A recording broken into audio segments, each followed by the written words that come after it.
Hey guys, welcome back to my channel. So 2021 চনত LP আৰু UP TET হোৱাৰ পিছত মাত্ৰ এবাৰহে শিক্ষক নিযুক্তি হৈছে।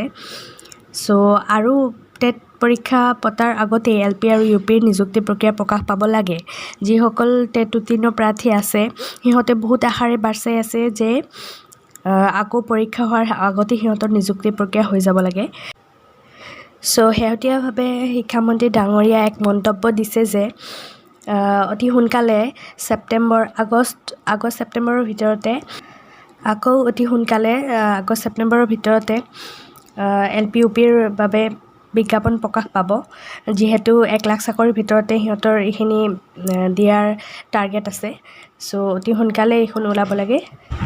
সো ভিডিঅ'টো বেছিকৈ ফৰৱাৰ্ড কৰক যাতে সকলোৱে জানিবলৈ পায়। ভিডিঅ'টো ভাল লাগিলে লাইক কৰিব আৰু শ্বেয়াৰ কৰিবলৈ নাপাহৰিব। আৰু যদি আপোনালোকে মোৰ চেনেলটো নতুন হৈছে তেন্তে ছাবস্ক্ৰাইব কৰি দিব।